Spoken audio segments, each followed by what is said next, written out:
Okay, let's begin with the word of prayer.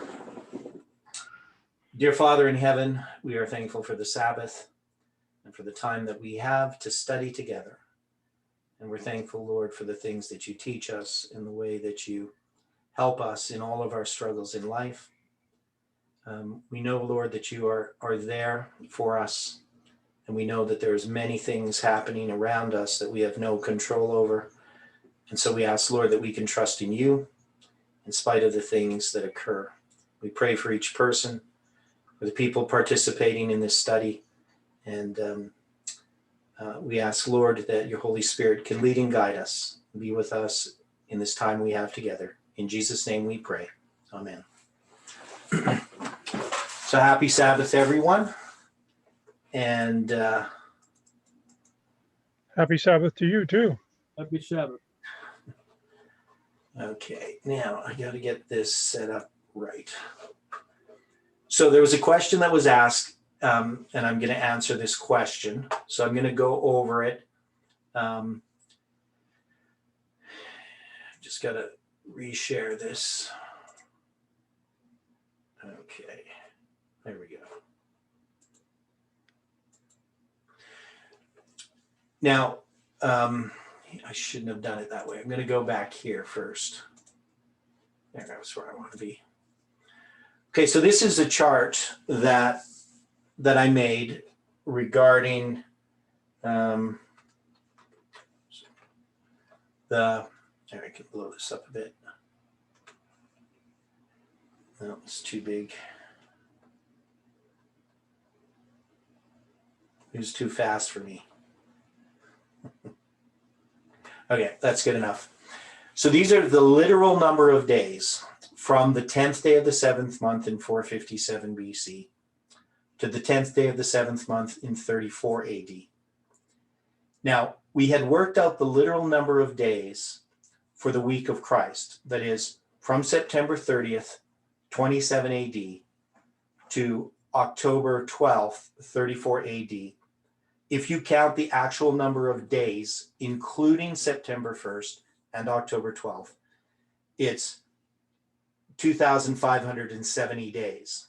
That is, what I'm doing is I'm counting each of those days as if they were a year, right? Because on the bottom of that week of Christ, I'm going to have the years, and the years are going to be BC and AD.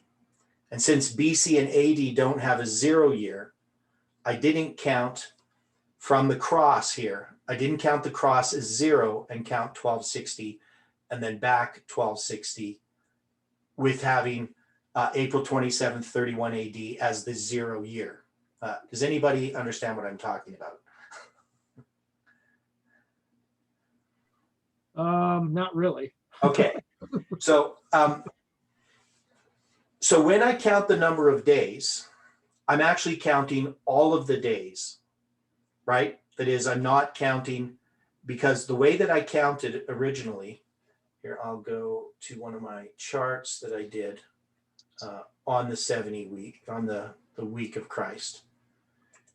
So in taking this week of Christ, what I did is I had started from April 27th, and I wanted to see if there was where this 2520 would line up. So I had 1,260 days and 1,260 days from the cross.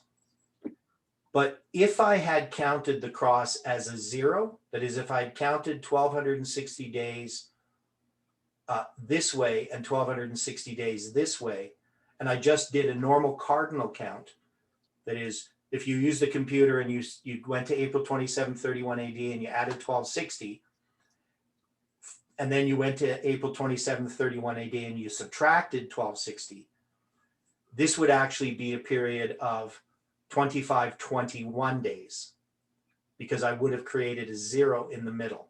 Does that make sense to people? Anybody that doesn't understand? Right? Yes. Yes, now it does. Okay, good. So that means when I counted the 1260 on either side, if I wanted it to be the same as the 1260 that we have from 538, right? Because that's what I finally did, is I took this and I made this 538. and we count the number of years into 2520. It's actually 2520 years, not 2521. And when we go from AD to BC, again, we don't have a 0 year there. So I just wanted it to represent 2520 days, including the first day and the last day, with no zeros. And then what I did is I realized that it was short 46 days on this side and 4 days on this side of the 10th day of the 7th month. So when we had this discussion where people would say there's 2520 lambs that were that were sacrificed from Jesus' baptism to his crucifixion, that literally cannot be You true. got cut off a little bit. I got cut off? Okay. I don't know if everyone experienced that. Yep, I'm cut off. So, Yeah, it looks like he's having to restart, and this is going to be interesting.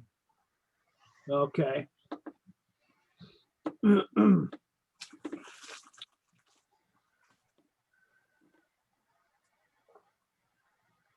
So this is interesting right now.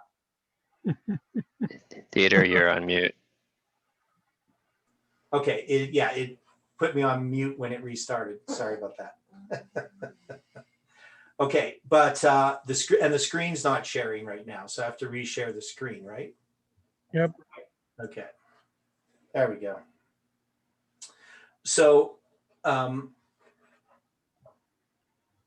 so what we have here is, in looking at this chart, I counted the 2520 days, and so from 1798, and the reason why I did that is I compared this to the 2520 for Northern Israel, right? And so 538 would be the cross. And that makes sense to people, right? Because Christ 2520, Yeah. the 2520 for Northern Israel is a satanic counterfeit. It's Satan's counterfeit because Christ ministers for 1260 days, symbolically speaking, on earth. He's crucified, and then for another 1260 days in heaven, right? Now, it is also true that there's this period of time in between there from the time that he's crucified till he's resurrected, that is, there's going to be 50 days until he actually inaugurates his ministry in the heavenly sanctuary on the day of Pentecost. So you could actually count that, if you counted 50 days from the day he's in the tomb to Pentecost. So normally when we count Pentecost, it's 50 days, but we're counting from 2 days after the Passover, right? So the second day of the Feast of Unleavened Bread is always first fruits, right? And I think most of us know that. And Ellen White plainly states that that's the case. Now, the Karaite Jews, they actually always have first fruits on a Sunday. They always have it a day after the Sabbath. And that confuses things. So I don't know if people are aware of that issue. So some people may be aware of that the Karaites always count the Feast of Weeks from the Saturday. That is, they're counting from the Saturday and they're counting that way to the next. So I guess it would be the Sunday would be the 50th day. It's really a rather odd way of doing things. And it's much later. It's from the 13th century that the Karaites began doing this. So it's a modern idea.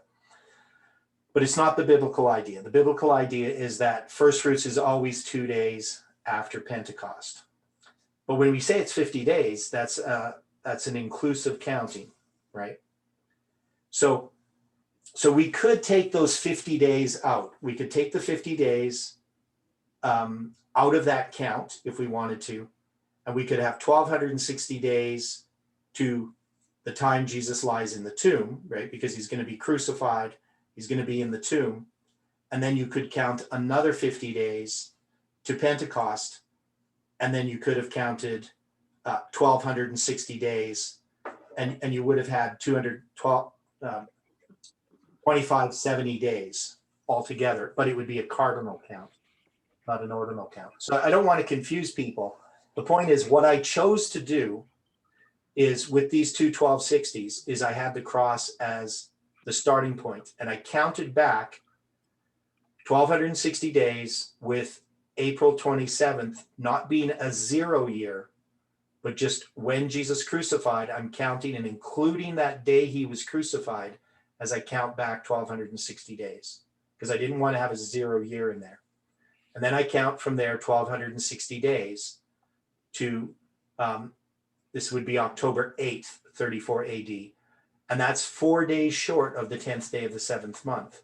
On this side, it's 46 days short. So when I had done this count and I saw these 46 days, that's why I thought, well, maybe I can put the years underneath here, but going from right to left, the way Hebrew reads. So we have the days going from left to right and the years going from right to left. And so I could create the whole prophetic mirror, the 46 years and the 19 years on this side. But it's in reverse, right? The bottom line on the line on the bottom is the 2520 in reverse, but I still have the whole prophetic mirror.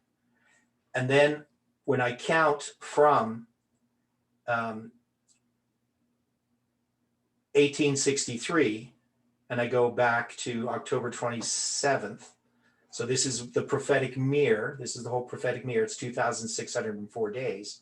These are the dates I would have. 1863, September 11th, 27 AD, and October 27th, 34 AD would be line up with 742 BC. So that's our prophetic mirror. So I know people have a hard time with this. It's hard to sort of conceptualize it. But the point that we're looking at right now is this question regarding this 2570 days.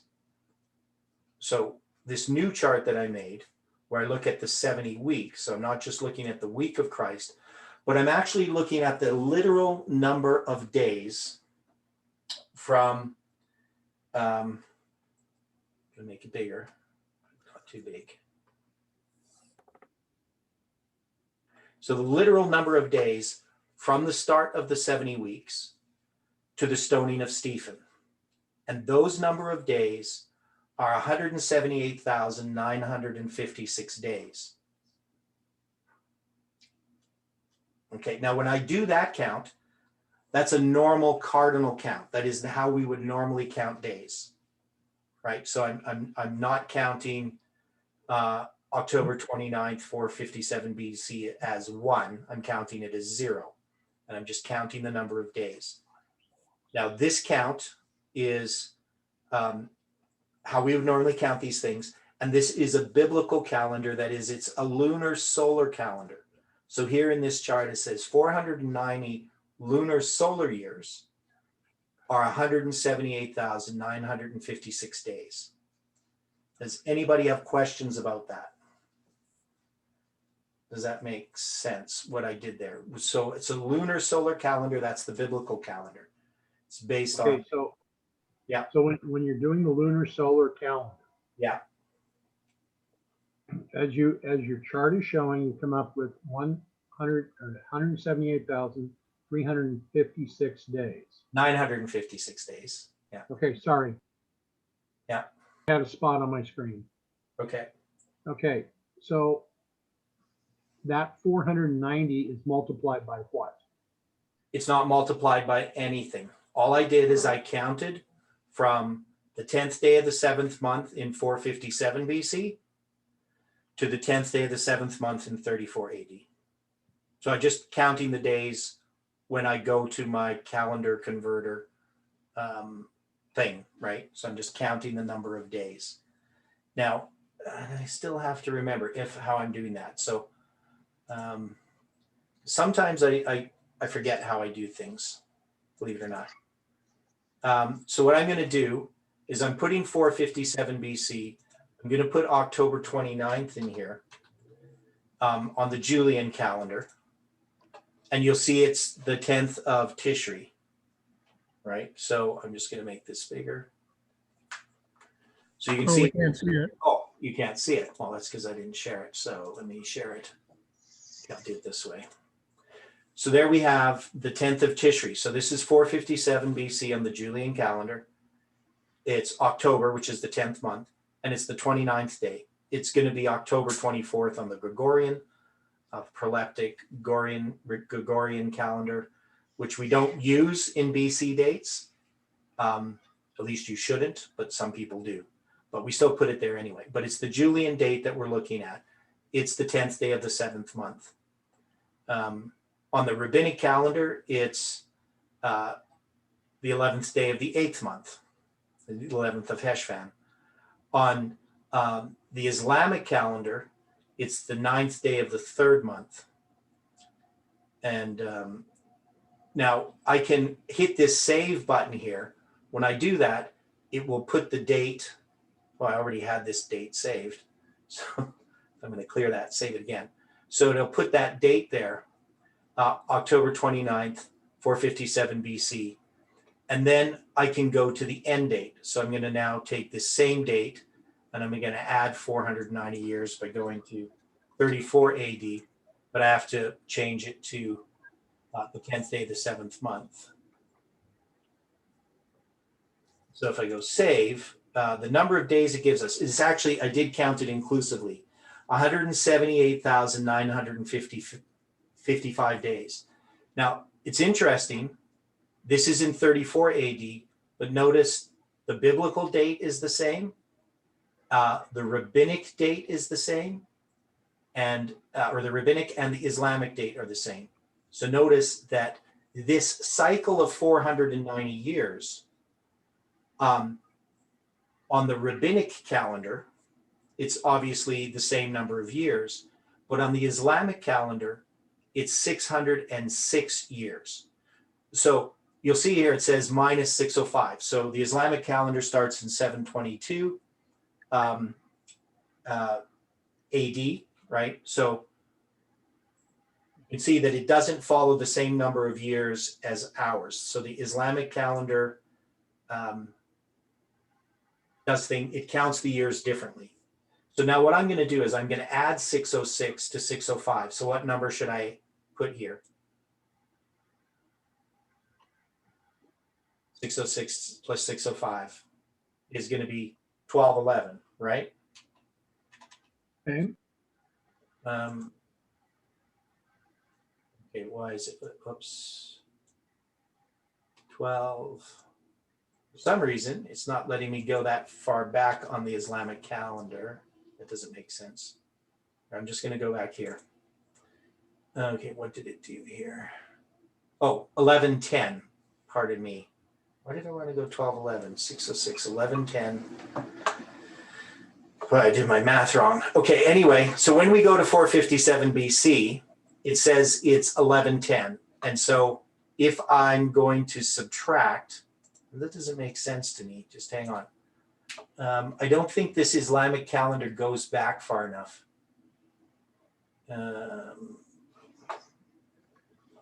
Anybody understand what I did? Isn't 606 the 0 year for the Islamic calendar? No, it's not. The Islamic calendar, their 0 year is 622 AD. That's and that's their 0 year or their 1 year, right? So they have 1110, or yeah, 11 here. Hang on. As you can see, I'm using my calculator here. 1110 minus, and they had 605. Whoops. So I'm going to go 1110, and there we go. Minus, and I'm going to take 606. So when I do that, so it gives me 606. That doesn't make sense. Because you've got 1110 minus 1110 minus 606. There's why. Minus 606, yes. So it's going to give me 504. So what I think the problem is this Islamic calendar, the way it's set up on this calendar converter somehow isn't working out correctly. That doesn't really make much sense to me. Anyway, the point is, it's 606 years from 457 BC to 34 AD, if the Islamic calendar here was working properly, right? Because it says 605, and that doesn't work out. The math doesn't work out. But notice it's the same date. So when I go back to 457 BC, this is supposed to be a different number. And it's probably just that there's a glitch in this program. I could probably use my other calendar converter. So I'm going to do that. This one here. Oh, this one's better. This one here. So I'm going to blow this up. So your little simple question is rather complicated, but it's an important point to understand. So here we have the Islamic date.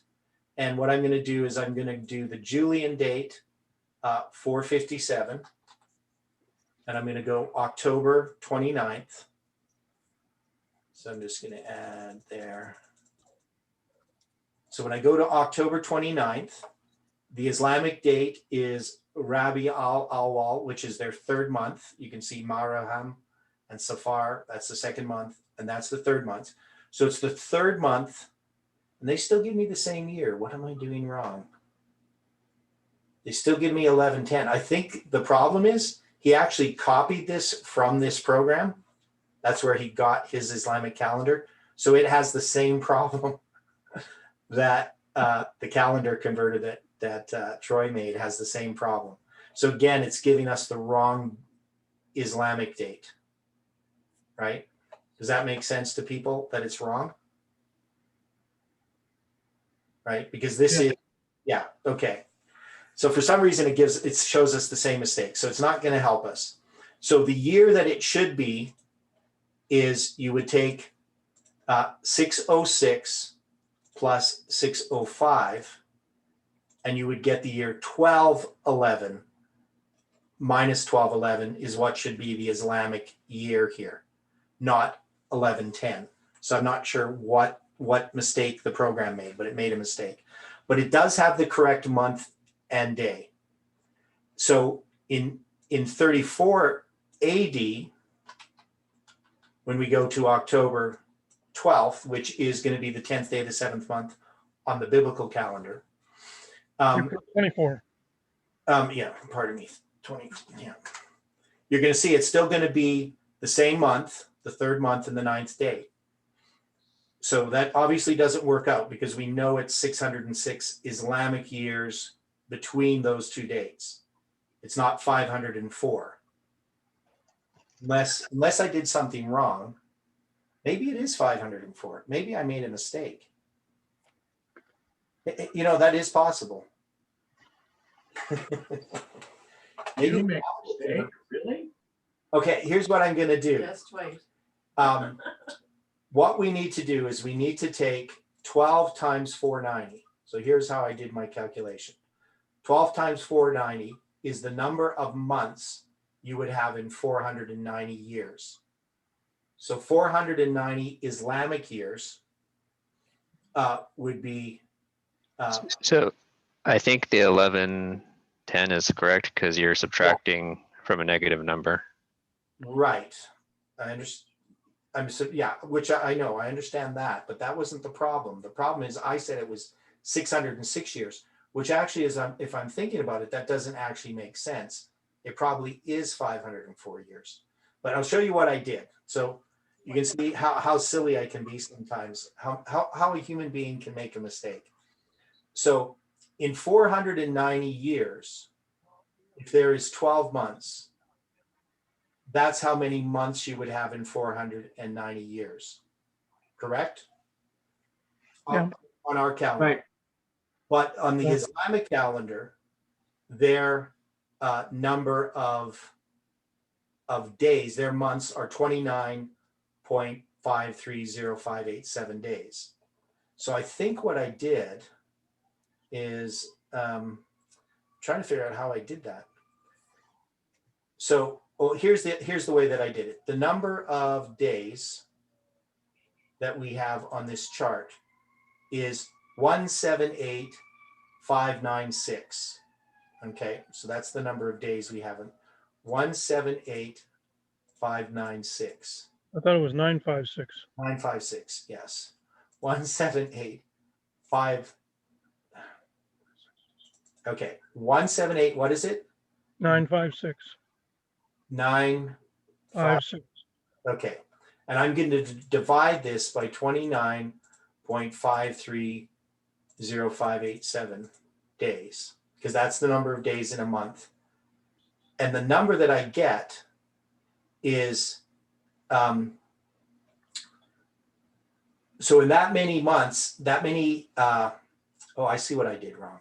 So in that many days, the number of months is 6,060. Okay, does that make sense? Now, for some reason, instead of dividing this by 12, I divided it by 10. Oh, you took a decimal. You took the, So it's 505 years, not 606. So look, we corrected a mistake I made. Isn't that cool? There. Totally. But you can see it's exactly the same number of so, and that makes much more sense that there's 15 years. And I actually originally had done it this way correctly, but somehow in my head, I ended up just taking a fraction of it. So there's 505 lunar years are 178,956 days. Okay, that makes sense to people, right? See, isn't it great when I make mistakes? Because it helps us understand something better. That's why I make mistakes. On purpose, yeah. Well, God probably helps me do that. But the point is, you can see that this cycle of 490 years is a precise lunar cycle. Like, it's something that lines up with the Islamic calendar. And that was unexpected. So that wasn't something that I would have expected to see, because there's no real reason that if you take any number of years and you go from a biblical date to another biblical date, that it's going to be an even number of Islamic years. But it just so happens that 490 lunar solar years are the same number of days as 505 lunar years. Does that make sense to people? What we did. So this is pretty profound. It's kind of cool. I made a mistake like that. And then what we have are 490 prophetic years. So we have solar years, lunar solar years, and lunar years. And the solar years don't line up. That is, when we go from the 10th day of the 7th month in 457 BC to the 10th day of the 7th month in 34 AD, we're short. That is, in order to get to the correct date, the right number of days, we're actually 13 days off, right?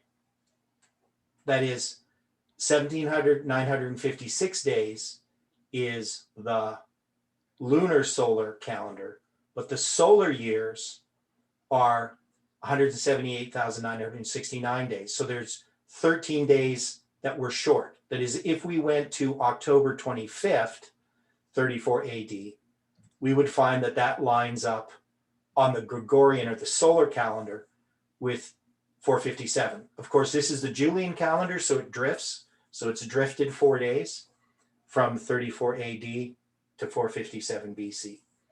So that's why you can't just look at the Julian date, because the Julian is not adjusted to the solar calendar correctly. But when we did this calculation, we took these number of days and we subtracted 490 prophetic years. That's 176,400 days. That's just simply 490 times 360. We found that by subtracting that number from the number of days in the solar year, so I probably should put the calculation on this chart somewhere. Oh, I did, right over here. 178,969 minus 176,400 gives us 2,569 days. And from September 30th to October 12th is 2,569 days if we do a cardinal count, right? Because we're using cardinal numbers here. But it is, if you counted each of the days, starting with September 30th as one, it would be 2,570 days. And the difference then between these two periods here is 13 days. So you can see that if I counted from the 10th day of the 7th month in 457, and I counted 490 prophetic years, I wouldn't arrive to the time of the baptism. I'd arrive 13 days late. And that's because it's not, one is this Gregorian or solar calendar is 13 days difference. Now what's the interesting point about these 13 days? What's the interesting symbol of 13 days? 18,720 minutes. Yeah, so it's, 18,720 minutes. It's a symbol of July 18, 2020. It's also the number of days between the Julian and the Gregorian calendar in our time, right? So in the present day, there's 13 days. In the time of Christ, there was 2 days difference between the other direction. So it's actually, since the time of Christ, the relationship between the Julian and the Gregorian calendar has changed by 15 days because the Julian used to be ahead of the Gregorian, and it is in BC dates. And in the 2nd century, or I guess it'd be the 3rd century, the 200s AD, is when they're the same. And every so often it drifts 1 day. And so now presently there's 13 days difference between the Julian and Gregorian. How many days difference in 1800s? So in Millerite history, how many days difference between the Julian and Gregorian? 12. It was 12, right? So, and that's because when on February 28th in 1900, you would normally, because it's divisible by 40, you would normally add a leap year. The Julian did add a leap year, but the Gregorian did not, because it was divisible by 100. But if it's divisible by 400, like in the year 2000, the Gregorian also added a leap year, just like the Julian did, right? So that's why in the 1900s and the 2000s, we still have 13 days difference between the Julian and Gregorian. I know not everybody's going to understand that. It took me time to really understand the calendars. And some people just, it's going to be harder for them to do that. But the point is that symbol is a symbol that exists in our time. And so it shows up again and again, these 13 days. It's also a symbol of rebellion. And we know that the Mayan calendar also is in its 13th back tune. I guess the 13th back tune ended and we're in the counting up. We'll call it the 13th back tune, just like we do our birthdays. So we have this period of time, and that's connected to our lines. Now, so we have these different calendars, and we have these different periods of time. Now, we all know about the 7 weeks. The 7 weeks is a Jubilee cycle, and the 1 week is a sabbatical cycle. Now, this center period of 62 weeks, what's the significance of the 62 weeks? Does anybody remember? We've studied this before. Is it significant that it's 62 weeks?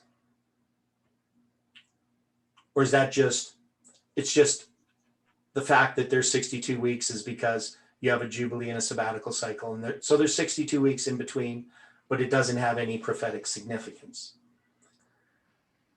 Or is there significance in the 62 weeks?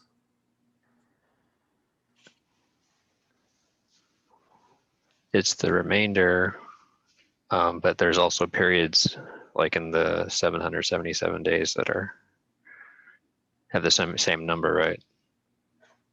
Okay, so 62 weeks shows up in hour lines, you're saying? In some way? Now, Yeah, yeah, so the way that happens, I'm not sure if everyone's really clear on that. But what I originally had done, and I'll find this here,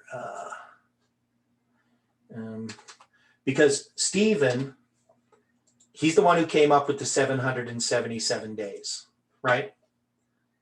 But, and he based that upon a historic fact that the Soviet Union, the wall came down on November 9th, 1989, and then the Soviet Union fell 777 days later, right? December 25th, 26th is when it fell. So, so he saw that period of 777 days. And so he counted from November 9th,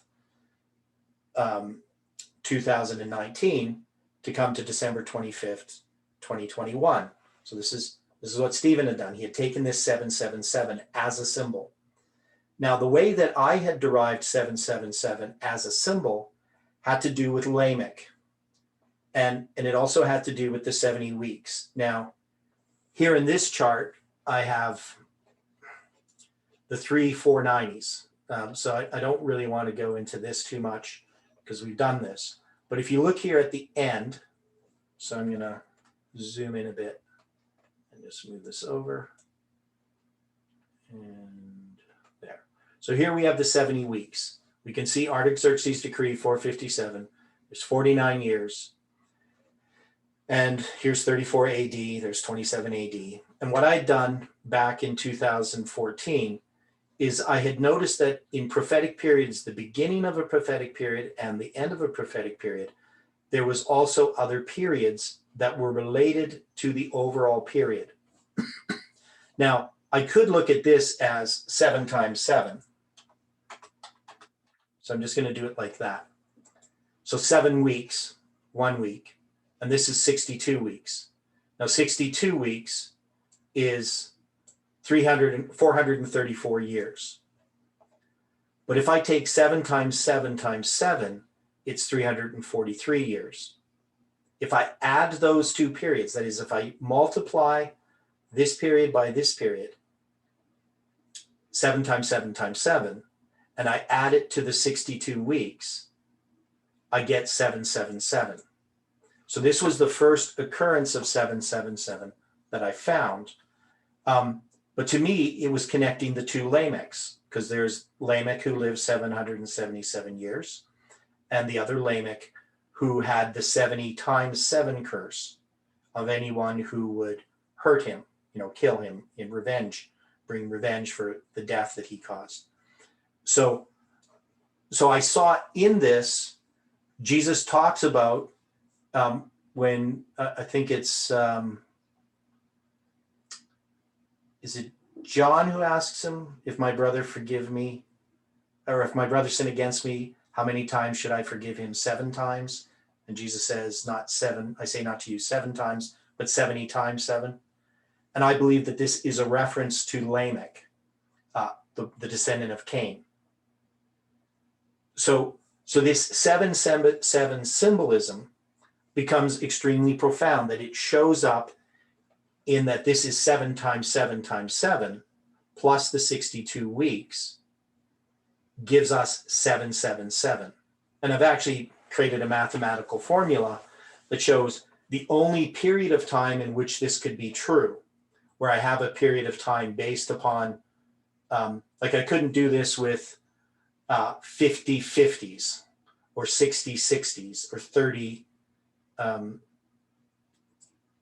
or 50 55s, I guess it's not 50 50s, or 66s or 30s 33s, and if I had 3 times 3 and I had 3 over here, it wouldn't work out. This is the only number that this structure produces this phenomenon, right? So I found that very interesting, but this was a long time ago. This is 2014 when I first discovered this. And then as I continued studying it, I connected it to the two Lamechs. So it became a way of presenting it. But not everybody fully understood it. A few people did. Now, when Stephen came up with his 777, remember he had 252 and 525. So it was a similar idea, right? It wasn't the same numbers, but it was the same idea, an inversion of numbers adding up to 777. Now, do we also have 343 and 434 in our lines? Does anybody remember that?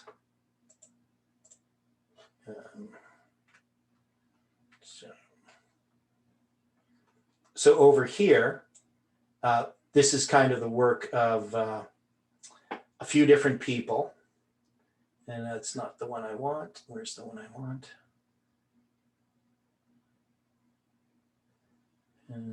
Oh. Okay, that's not the one either. I have a lot of charts.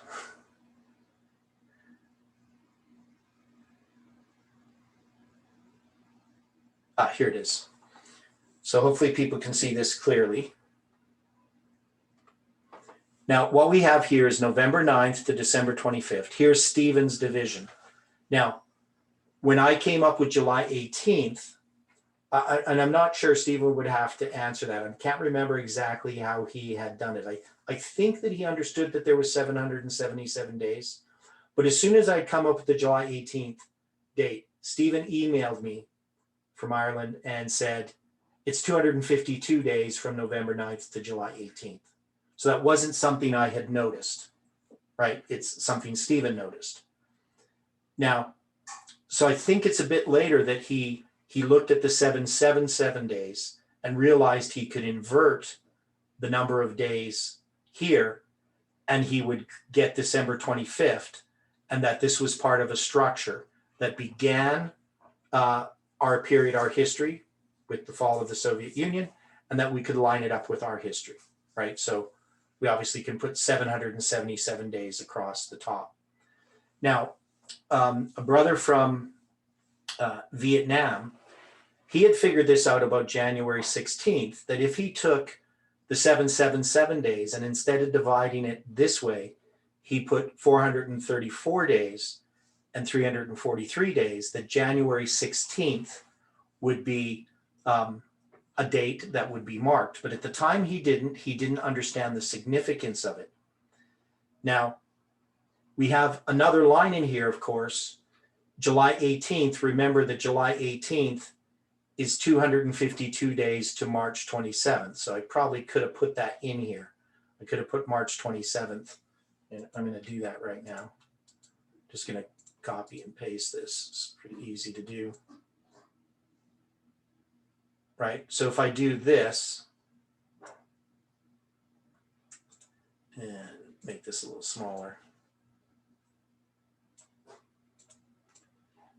you know, I can put March 27th, 2021 over here. Right, like that. That makes sense to people? So that's 252 days. And then this is going to be 273 days. So it's not really in proportion. I'm going to move this over a bit. Still won't be in proportion, but that makes sense to people, correct? Yes, yes. Okay. Yep. So, but we also found that March 27th, 2020 was a sense of a chiasm. Yeah. Thanks, Mark. And on March 27th, we remember that 100 days of prayer happened.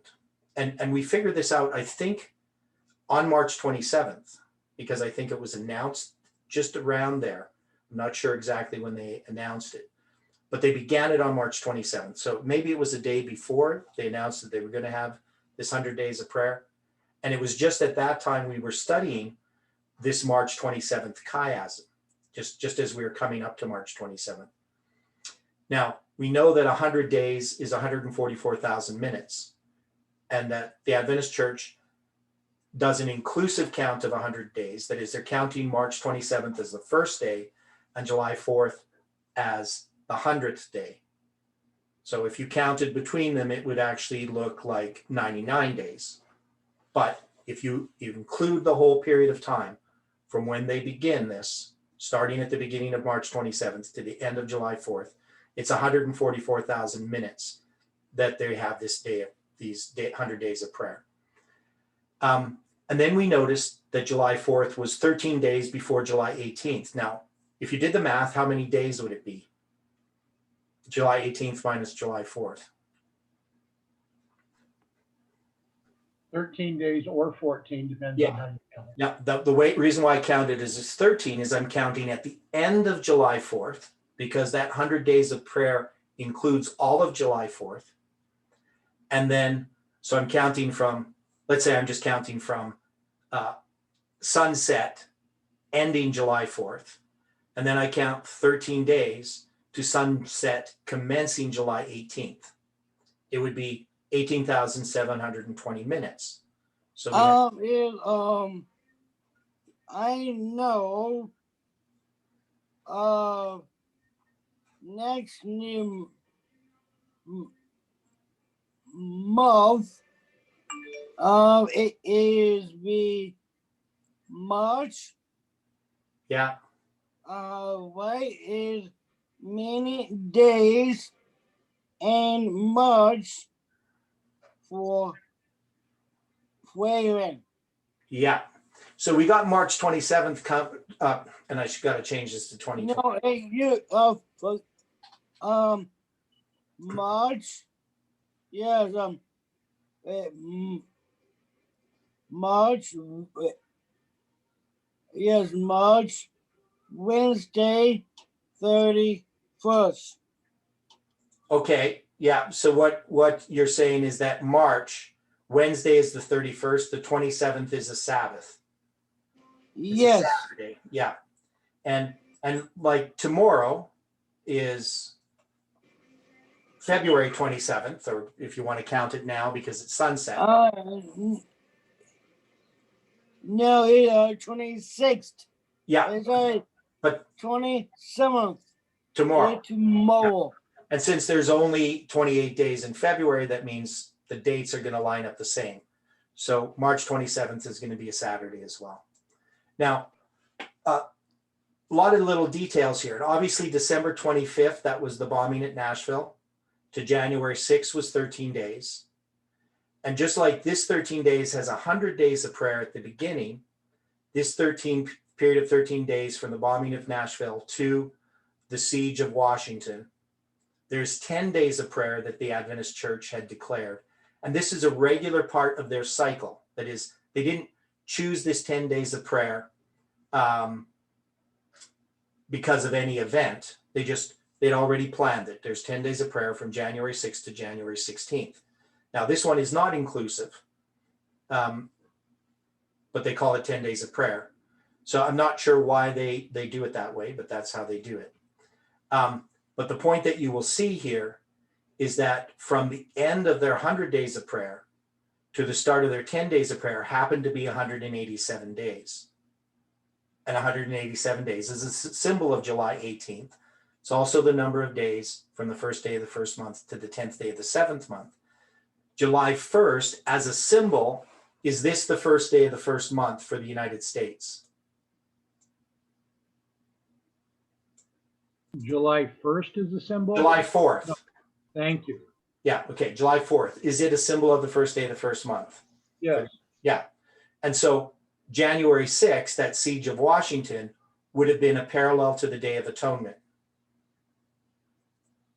Wow. Or October 22, which was Yes. what, the biblical date?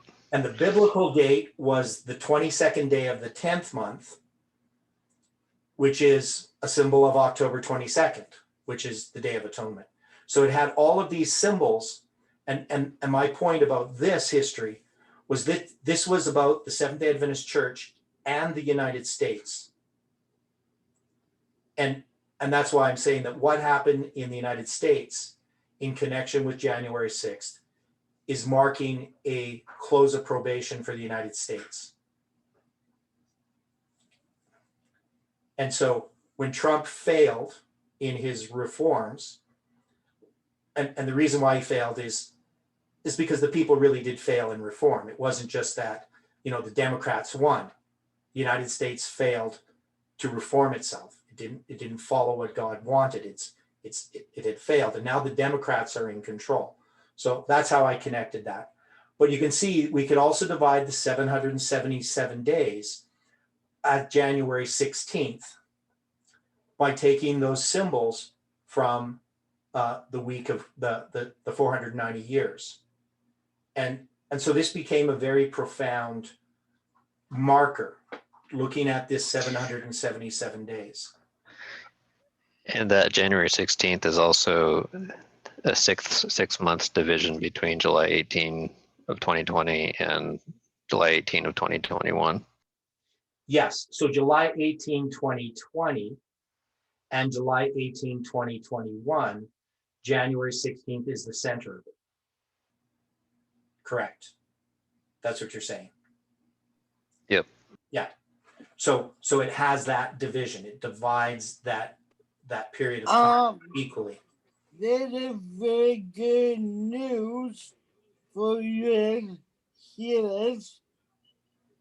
I check COVID-19 numbers are going down slowly. Oh, COVID-19 numbers are going down? Yes, Yeah. Well, that is good news. Okay, so it is very slowly. It will be normal long time. yeah. Okay, so when we look at this chart again, so this chart of the 490 years, we start to realize that it's not as simple as Adventists had looked at it. That is, Adventists never thought to look at the literal number of days. They never thought to look at these periods of time and multiply them together and add them together. And yet when you do that, you end up with this structure. So that means there is a structure here that is design, but it's not just design that relates to somebody taking something God has made and designing it. The design is built into the calendars. It's built into the lunar cycle. It's built into the solar cycle. It's built into math. So God created all of these things as a witness about the 490 years. And yet we never noticed any of this until we got into this message. This message opened up these doors. I don't know of any Adventist, I haven't been able to find any Adventist on the internet who actually tries to address the literal week of Christ, who tries to count how many days it is from the 10th day of the 7th month in 27 AD to the 10th day of the 7th month in 34 AD. And I'm not sure why somebody wouldn't have thought of that. Now we do have, as I mentioned, I think before we started the study, Juarez from Brazil, and I can't think of the rest of his name. I'll have to think of it. But he wrote a book dealing with this, the literal number of days. And he uses it as an argument that in 457 BC, that we had to start the 10th day of the 7th month on October 29th. And I probably could, in a future study, look at some of his studies on that. But in doing so, he wants to have Jesus crucified on the Friday in 31 AD, April 27th, but he wants it to be the 15th day of the first month, not the 14th. So that's a problem with his studies. Good Friday. Yeah, Good Friday. Good Friday, yes. And as to this life Jesus on Good Friday. Right.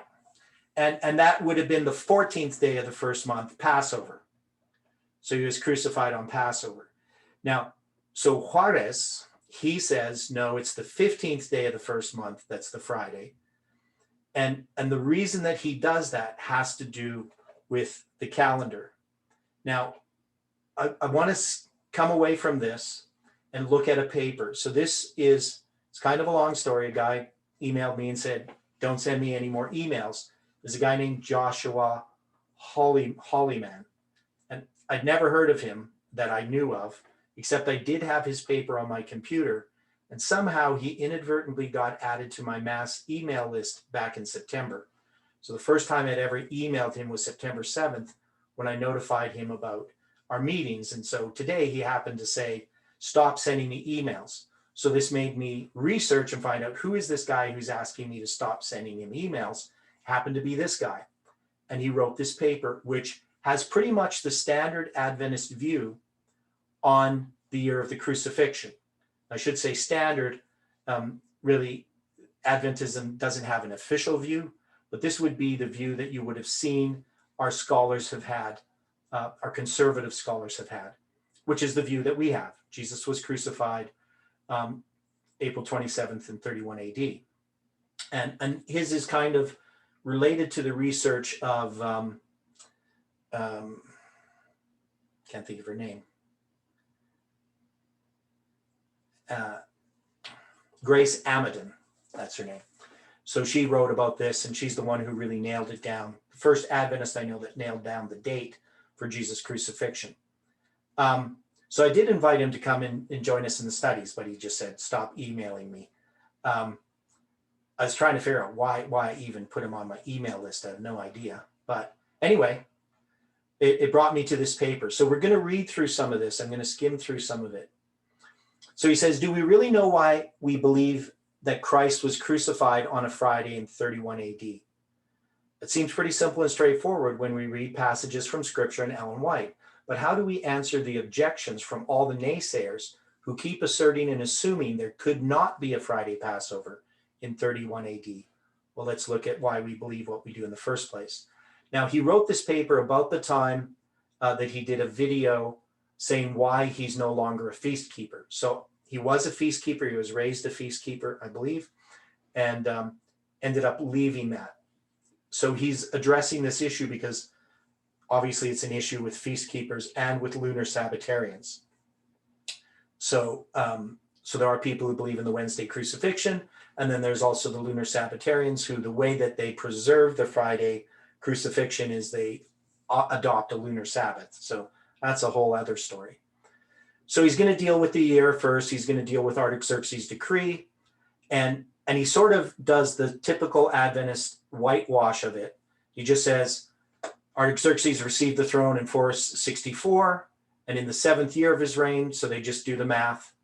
If you take 7 from 464, you get 457. But of course, it's not as simple as that, because it's not. That's not how they would have counted it, because there is no 0. And the math has a 0. So we know that Artaxerxes' 7th year began in 458 in the spring and ended in the spring of 457.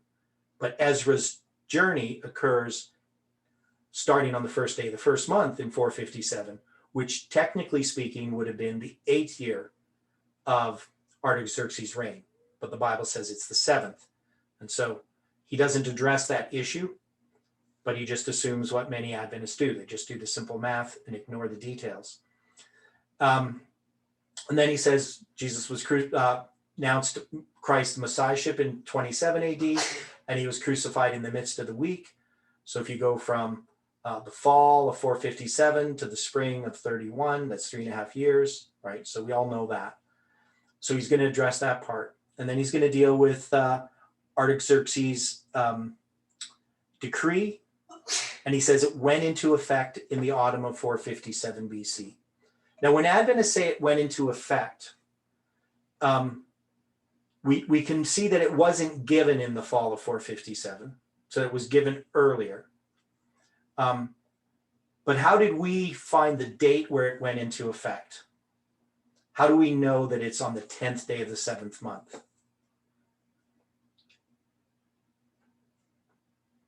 Why would we say it's the 10th day of the 7th month in 457 BC that the 2300 days begins?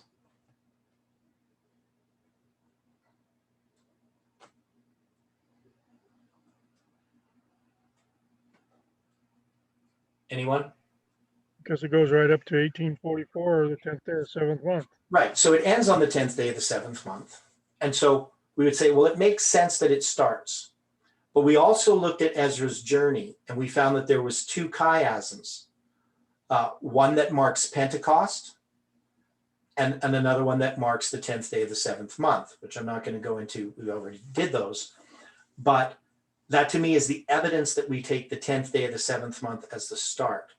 Now, when we say it went into effect in the autumn, it's actually over a period of 170 days that it goes into effect, because the decree of Artaxerxes is addressing the setting up of the civil authority. When Ezra gets to Jerusalem on the first day of the 5th month, he begins the work of setting up this civil authority, appointing magistrates and judges. That's what it talks about in Ezra chapter 7, right? It's not about building the temple, though he does provide material for offerings in the temple and for beautifying the temple. And it's not even about building the city. There's nothing in Artaxerxes or decree in Ezra chapter 7 I that know. address the building of the city. Yeah. Hey, I know. He did said he go in the. He go in. Yes, he go in. That place said he make mass. He get mad at the people. Well, you're talking about saying, Jesus going into the temple. yes. Yeah, we dealt with that, the cleansing of the temple. Yes, but he did say he get mad at the people Yeah. saying, "Don't make a market in my house." Right, correct. He make mess the animals loose. Yeah, He is steam up there. He steam out mad. yeah. He Thank, knows stay. yeah, thanks. Tell truth. Okay. So now here's a quote from Desire of Ages. For 7 years after the Savior entered on his ministry, the gospel was to be preached, especially to the Jews, for 3.5 years by Christ himself, and afterward by the apostles. In the midst of the week, he shall cause the sacrifice and oblation to cease. Daniel 9:27. In the spring of 31 AD, Christ, the true sacrifice, was offered on Calvary. Then the veil of the temple was rent in twain, showing that the sacredness and significance of the sacrificial service had departed. The time had come for the earthly sacrifice and oblation to cease.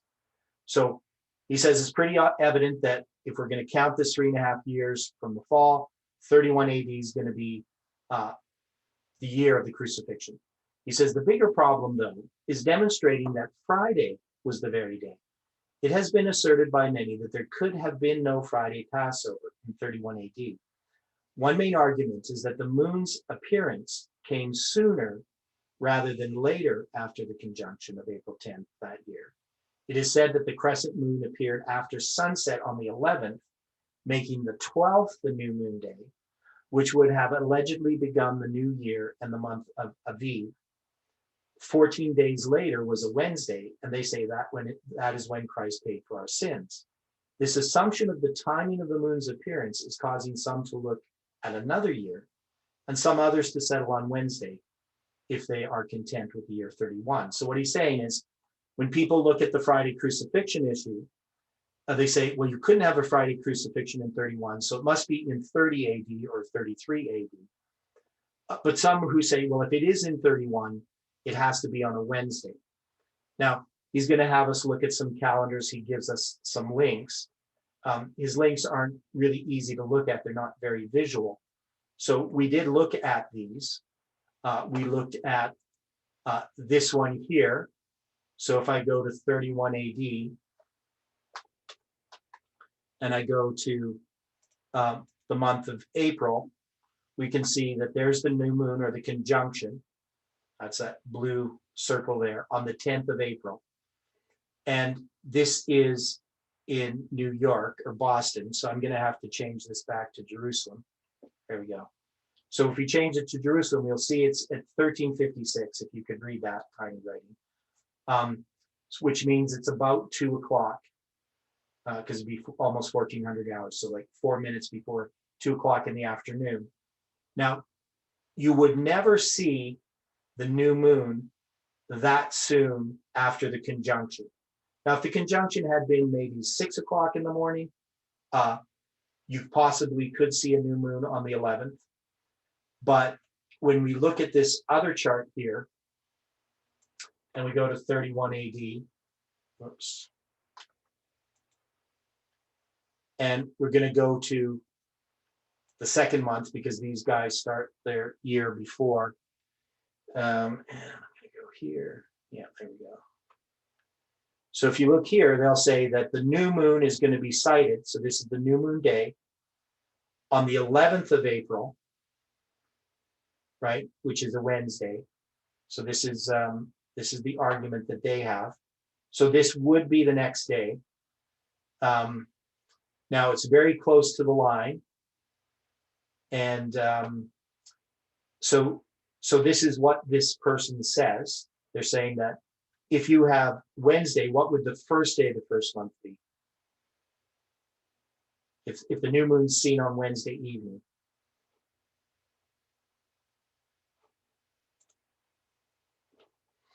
So if you see the new moon here, what's the first day of the first month? Wouldn't that be on Friday? No, that would, if it's seen on Wednesday, it would be on Thursday. Right? So they're saying, according to that Torah, the TorahCalendar.com, if you look here, according to their calculations, this is a mathematical calculation, that the visible crescent would just be above this line where it could be seen if the conditions were ideal. So if the conditions were ideal, technically, you could have had a Wednesday Passover, right?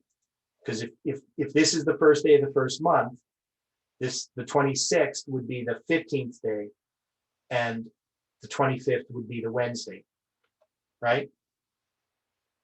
So that would be the 14th. That would be the 14th. And it would also be the full moon. So he's arguing, though, that they wouldn't see the new moon. He's going to make this long argument, which is fallacious. That means it's not correct. So he says, looking at April, we see that the moon's conjunction was around noon on the 10th, which was a Tuesday. So it was actually 2 o'clock. Now, this is where it is important to have at least a basic awareness of the moon's characteristics, such as its cycle and the nature of its various positions of orbit. I say this because of the above mentioned assumption that the moon was visible on the following day. This assumption is causing a big problem. And I wouldn't say it's an assumption. I would say it's actually correct, that it would be possible the next day to see the new moon. But and he gets it wrong here. So he's going to talk about, anyone can easily find this information online by searching moon phases or moon cycles. And for the sake of an explanation as an aid to understand the remainder of the study, I will lay out the basic sequence of the phases of the moon. Each month, the moon goes through a complete cycle. A full lunar cycle is an average of 29.5 days, sometimes 29, sometimes 30 days in length, which isn't quite true. It's never sometimes 29 or 30. I guess it depends how you're looking at it, what you're counting. If you're going by observation, yes. But it would always be about 29.5 more or less if you're going from conjunction to conjunction. The term moon cycle or lunar cycle refers to the moon's continuous orbit around the Earth. So we all know that the moon goes through these different cycles. Every month, the moon enters its point of complete alignment with the Earth and Sun. This phase is called conjunction. So that's when the moon is on the same side as the sun, and it's in between the Earth and the Sun. And that's when you have solar eclipses, right? Lunar eclipses is when the moon's on the opposite side of the Earth from the Sun, and that's when the shadow of the moon covers the Earth, or the shadow of the Earth covers the moon. So a lunar eclipse happens during full moon. A solar eclipse happens during the new moon. When Jesus was crucified, there is actually some translations of the Bible when it says that it was dark, they say the sun was eclipsed. But since it was a full moon, it was Passover. That would have been really quite a miracle to have an eclipse of the sun during a full moon. It's not possible. So it wasn't an eclipse that caused the darkness, but some people argue that that's the case. As the moon moves past the point of conjunction, it slowly becomes illuminated on our side. If we take anywhere from it can take anywhere from 1 to nearly 4 days for us to see the very first sliver of light with our eyes here on Earth. This period is called the translation period. So he's not quite correct. The translation period is from the time that you no longer see the new moon to the time that you see it. It's always more than 1 day. It's at least 2 days.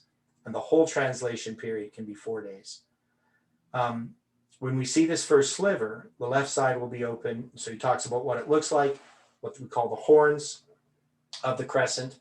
And so you can see here, you've got this little diagram.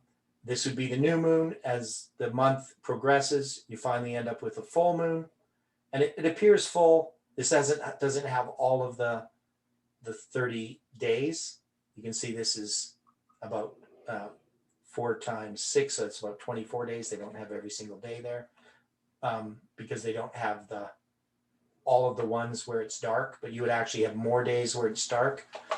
And the moon, depending on this point here, he says that there's an important point, which I talked about. Along these monthly cycles, there are 2 phenomena that play a part in delaying or accelerating the appearance of the moon's new crescent. They're called apogee and perigee. So the perigee is when the moon is closest to the Earth. The apogee is when it's the farthest away from the Earth. So the moon has an elliptical orbit. So he says, when the moon is in one of these locations, it will occur either at the time of the astronomical conjunction or full moon, which he's not correct about. Apogee and perigee occur throughout the cycle. So he didn't quite understand that. He says apogee and perigee will never happen in between, like at the first or last quarter, and that's not true. You can have an apogee anytime in the month and a perigee anytime in the month. So I'm not sure why he got that impression. When the moon is in apogee, it is farther from Earth, and its face is rotating around Earth slower. So that is during the time when it's in its farther away in its elliptical orbit. It travels through our apparent view through its in the sky at a slower rate than when it's in perigee. When it's in perigee, it moves faster through the sky. So that's how we measure this. And this can happen, of course. You can measure it, every year if you wanted to. Every month you could go through and start measuring how far the moon is and figure out how long it takes to move through the cycle at sunset. And you would find that it changes from month to month. And what we use to know that, instead of looking at it, what I do is I use this apogee perigee calculator. And so here we have it. So this is for 30 AD. I want to go to 31 AD, calculate.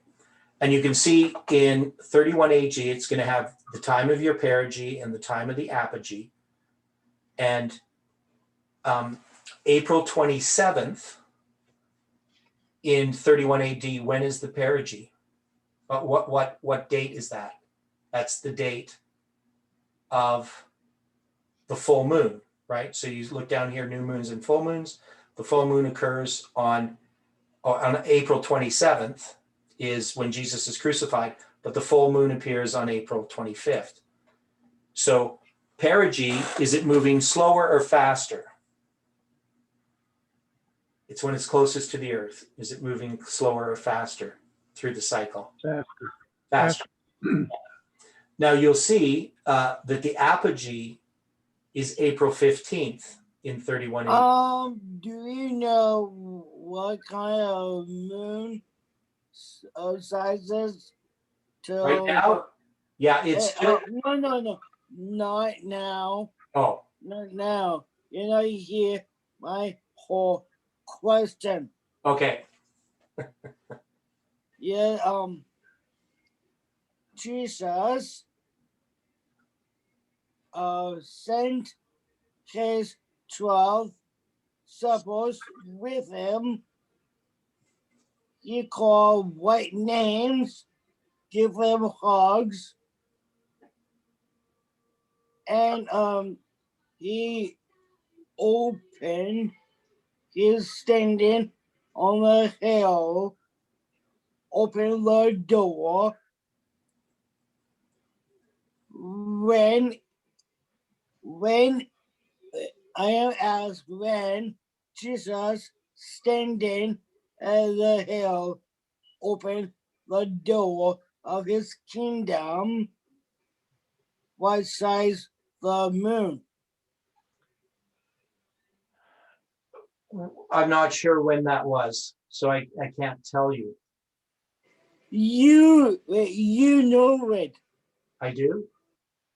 Yes, You're talking about when he ascended to heaven? yes, So he ascended to heaven 10 days before Pentecost. yeah. On there, you're talking about the moon. Yeah, it would have been So- around the time of the new moon. Yeah, you're talking about the dates, month, and years. Okay, so the question you're asking is in 31 AD, 10 days before Pentecost, Jesus would have been, he ascended into heaven, right? And this is 40 days after his resurrection, right? So let's do it this way. Yes, So Jesus was resurrected on Nisan 16, which was April 29th in 31 AD. And you would add, I'm going to add 39 days. I'm going to count that day. So that means it was June 7th, and it was the 25th day of the second month. So it's just at the time that the moon is new, that is, or just when the moon is disappearing. So it's just at the end of the month. It would be the final crescent. Does that answer your question?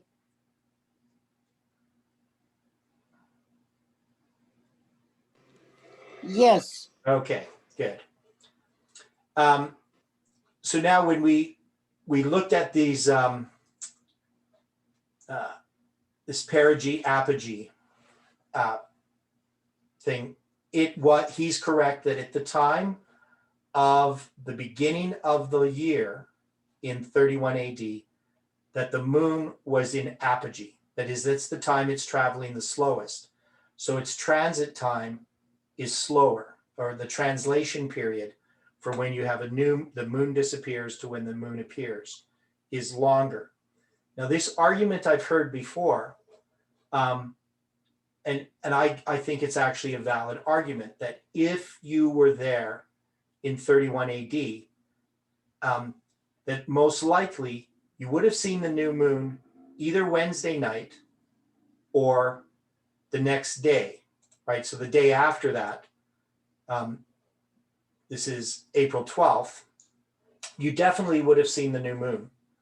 Now, if you saw the new moon on this day, what day would be the first day of the first month? If April 12th, you saw the new moon, it would be on the 13th, correct? So if it was on the 13th, if that's the first day of the first month, then the 27th would be the 15th day of the first month. But we're saying that the 27th was the 14th day of the first month. So what's the problem? What is the assumption that we're making? Why can we argue that Jesus was crucified on a Friday on the 14th of Nisan? If that's why some people, like Juarez from Brazil, argues that Jesus was crucified on the Friday, 27 AD, or 31 AD, on the 27th of April, but it was the 15th day of the first month. But we're arguing it's only the 14th day. So what is it that we've had to do in order to except that it's the 14th day of the first month and it's a Friday. Does anybody fully understand my argument of how I came to that conclusion?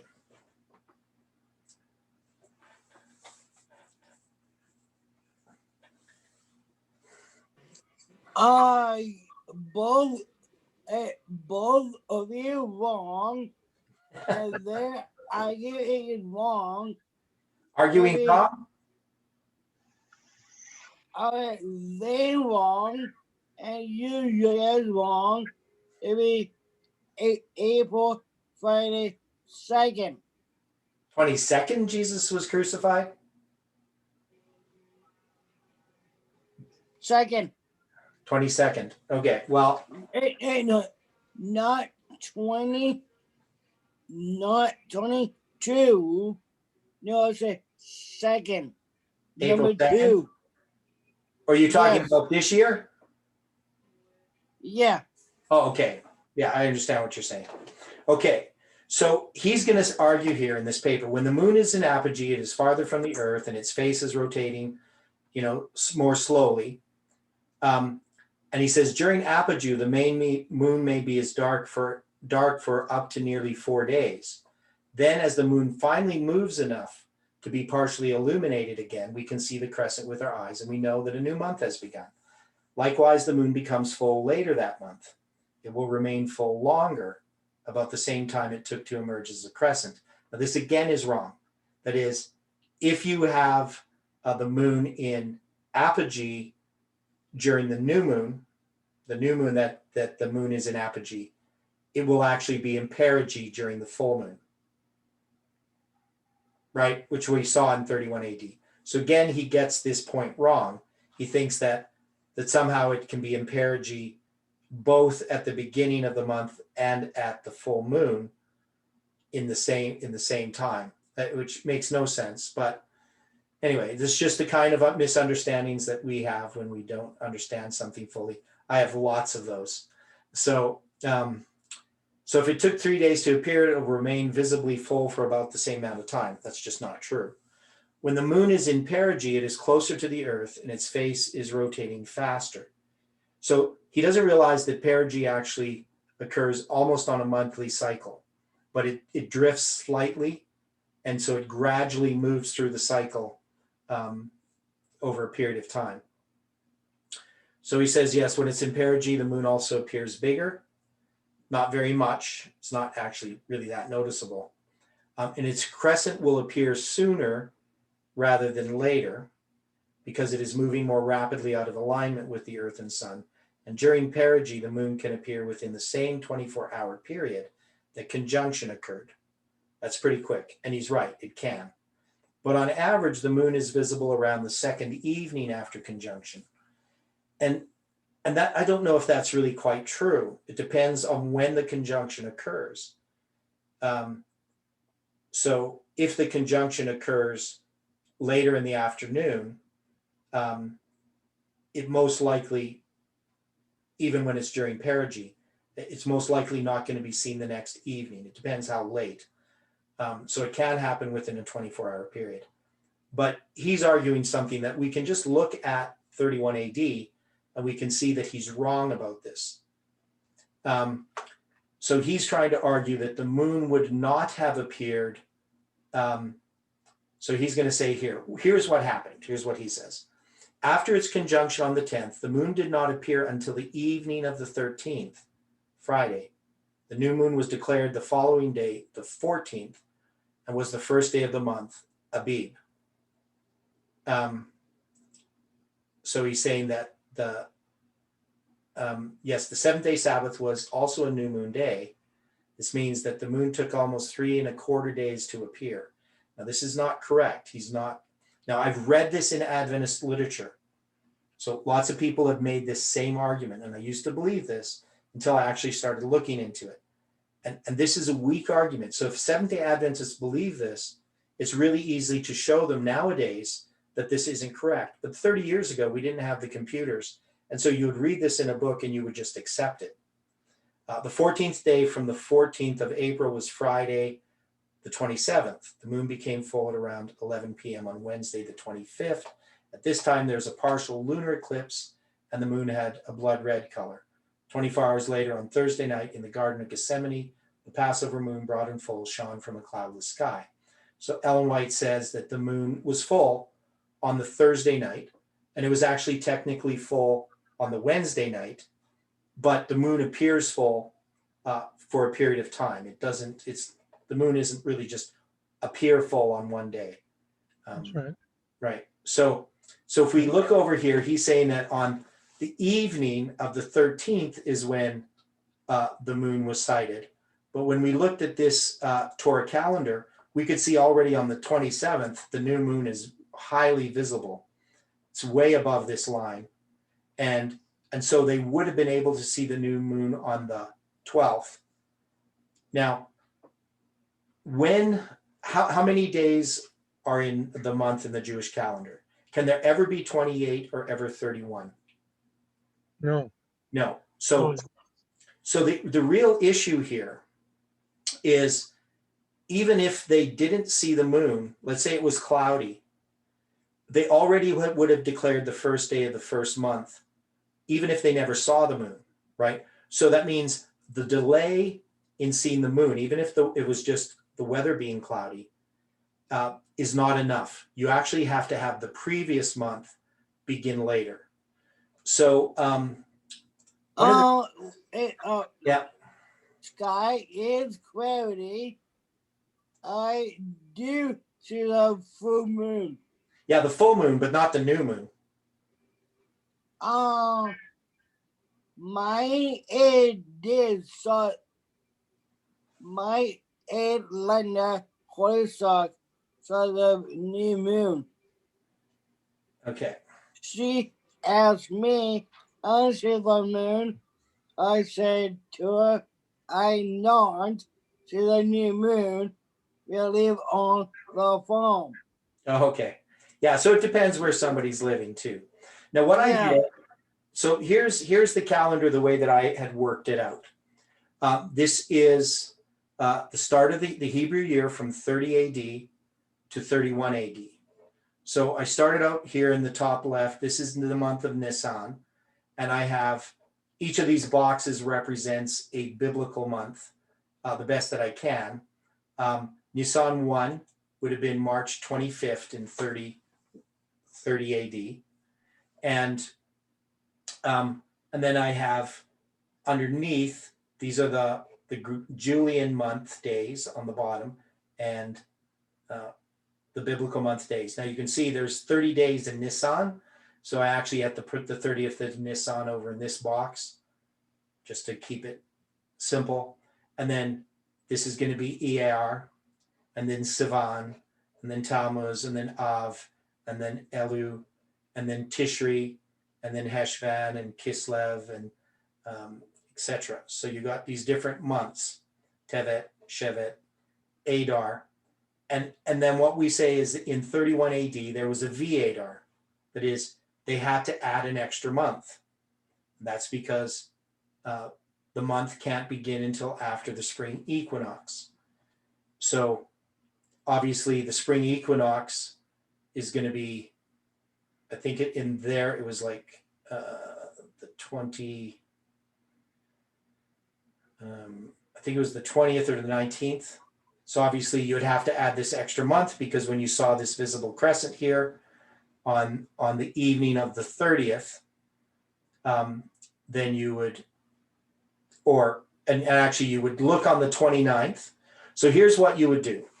You're going along and you're looking at each month. Now, remember, when you count from Nisan to Tishri, the months are always 30 and 29. Nisan's going to be 30, Iyar 29, Sivan's going to have 30 days, Tammuz 29, Av is going to have 30 days, Elul has 29, and then Tishri is going to have either 29 or 30. So, and it's going to be dependent upon, at this time, you're going to look at the moon and decide. Because all of the religious feasts are over, you don't need to continue counting 30 and 29. you do it by observation. So now what's going to happen is this is going to be a period of time in which we can't just start with the beginning of the year and figure it out. We have to go by each month. Now, when we get to some of these months, the only way that we could have a crucifixion on Friday in 31 AD on April 27th is if there was 30 days in the V-Adar month, 30 days in Adar, and 30 days in Shevet. And that's because if when you go and you look at the new moon on the 29th, if you see the new moon, then the next day is going to be the first. But if you don't see it, then you're going to have a 30th day. And you're not going to go on the 30th and look. It doesn't matter. You're just going to count again. Adar would then start on February 13th. Now you can see there's 29 here and 30. But I'm going to have 30 here and 30 here. So what I do is when I looked at this, I said, the only way you could have this, if this month was delayed at the end of the month, so that means on March 14th or March 13th, when they go out to look at the new moon, the conditions are such, even if the new moon would have been visible, if the conditions were good, but the conditions wouldn't have been good. So now they're going to add that extra day, and they're not going to worry about it because they know next month when it comes around, I'm going to look again on the 29th. And so they go on the 29th on June 12th, and they look for the new moon. The conditions are bad. They don't see the new moon. Now they could have seen the new moon, but they don't.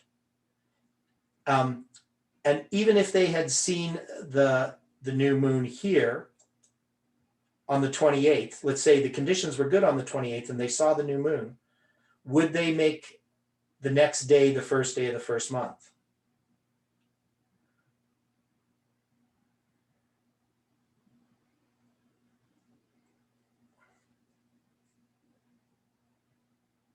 And I said June. This is actually April. So April. So on April 10th is the conjunction. And so on the 28th, on the Wednesday, if they had seen the new moon, we see that in the calendar, the Torah calendar says we could see the new moon. Would they, if they had seen it, let's say the conditions were good and they actually could have seen the new moon on the Wednesday, would they have made the next day the first day of the first month? Yes, yes. They wouldn't, because you can't have 28 days in a month. You have to have 29 or 30. So even if they had seen it, because it's the next day is the 29th, they wouldn't even care if they saw the new moon on the 28th, right? So that's the position that I'm taking, is I'm saying that the conditions were such that they just didn't see the new moon on the 29th. Now they probably didn't see it on the 28th either, because that's pretty close to that line. And you have to have ideal conditions in order to see that new moon. But now on the 29th, the Thursday, April 12th, if they had gone out and seen the new moon, then the next day would have been the first. So the 13th of April would have been the first day of the first month. And Jesus would have had to been crucified on the Thursday, because he'd be crucified on the 14th. But I'm arguing that the conditions were such here at this time of year that just on those rare occasions, they actually don't see the new moon on the 30th. So they go on the 29th, they don't see the new moon. So they know there's going to be a 30th day. And then they go on the 30th and they again don't see the new moon. So then they make April 14th the first day of the first month by default. And now maybe they do on the 30th happen to see the new moon. Maybe the conditions are better that night, and it's possible. So, but they didn't see it on the 29th. And so that makes the 13th of April, it's going to be by default the 30th day but they don't even worry about it on the 30th day. They don't look for the new moon on the 30th of Nisan. They only look for it on the 29th. And so then April 14th ends up being the first day of the first month. And that's what happened. Now, I figured it out roughly that this sort of situation would occur about 6% of the time. That is, that the year could be delayed by as much as 2 days. So it's not likely, like if I was going to say what's the most likely, just based upon looking at these charts and stuff, I would say, well, most likely it would either be the Wednesday or the Thursday would be the 14th of Nisan, right? And I'd probably argue for the Thursday being the 14th. That would be the most likely. But it's not about what's the most likely. It's about what's possible. And so the possible is a 6% possible. But we know from the scriptures, Jesus was crucified in 31 AD. And we know he was crucified on Friday. Sorry. Yeah. Second. No. Not 1, 2. Okay. So you don't think he was crucified in 31 AD? You think it was 32? Nobody says 32. Okay, Mark. So that's the date we have, April 27th, 31 AD. That's when Jesus was crucified. And that's the argument that we have for that. Now, any questions about that? I know that's a very long explanation, but I hope people understand the issues better. Now, so this is how I did it before we had the calendar converter to do it. I had to actually work it out by looking at the Skyview Cafe and figure this out. So later on, I adjusted it once I got this Torah calendar. I used that as well to refine it, and then we created our calendar converter. So when you look at our calendar converter and you look at these dates that are here, that's based upon on the biblical evidence. It wouldn't be the most likely date, but it is the date according to the scriptures. Any questions?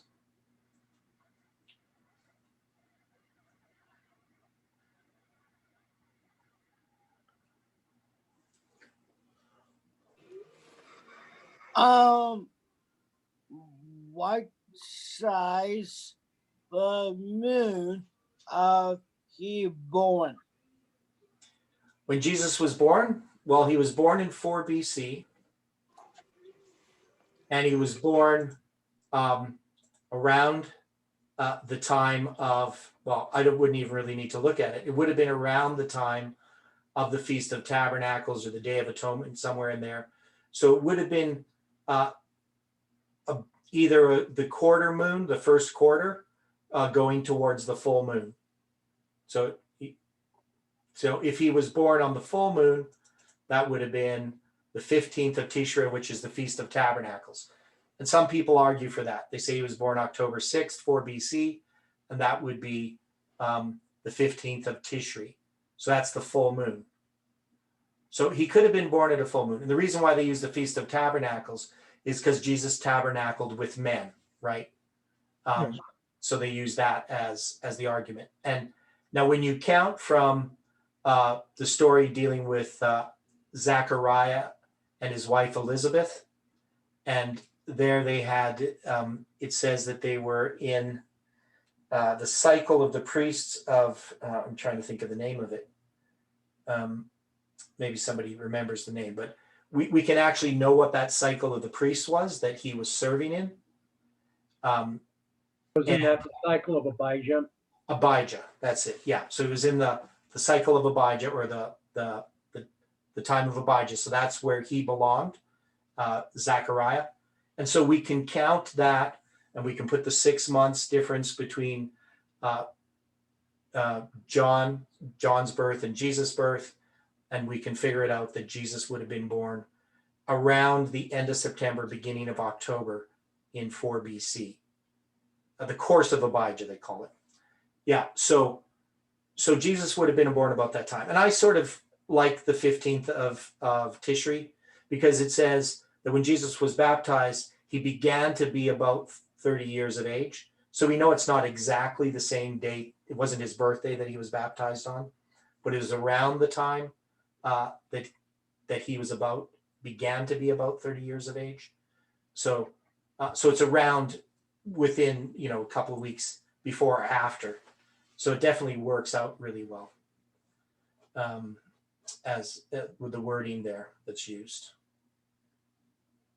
Okay, so going back to this, I mean, we're going to look at this in some more detail as well next week. But I hope people are getting a better idea about the structure of the 70 weeks, that it's not as simple as we thought it was. And it's very profound in the things that it brings out in its relationship to prophecy. Obviously, we know the 70th week, Jesus being crucified in the midst of the week, is this chiasm. I am so sorry. Okay, Mark. I know B. Stay down here. I better get my earphones Okay. from my bedroom. Okay. Could you go back? What you saying of his born, Okay. please? So what I'm talking about is the 70-week prophecy from Daniel chapter 9. That's what we're looking at on the chart here. And this 70th week, the 70 weeks, has a lot more symbolism, a lot more complexity than we understood before. So that's what I was talking about. So I'm focusing partly on when Jesus was born. He was born in 4 BC at the time of the full moon, around then. Does that make sense, Mark? And he was crucified at the time of the full moon. Yes, and I didn't want it missing. Two is missing. When if he gonna when Jesus be grown up? Well, when did he become grown up? Well, he was 30 years old in 27 AD. He is a baby. Yeah, he was a baby He in 4 grown BC. up be a boy. Yeah. So, well, when he went to the temple, he was 12 years old. So what Yes, year would that be? He was born in 4 BC. What? One is missing trainer. Okay. So if Jesus was born in 4 BC, in what year was he 12 years old when he went to the temple at Passover time? I'm not ask about that. Well, that's when he I becomes grown up, is when he becomes 12 and he goes to the temple. No, I am asking of how he to be grown up. How does he be grown up? Just like any of us grow up. No, I asking now is a good question. Yeah, well, he's grown up now. How he grown up, go there, being 12-year old.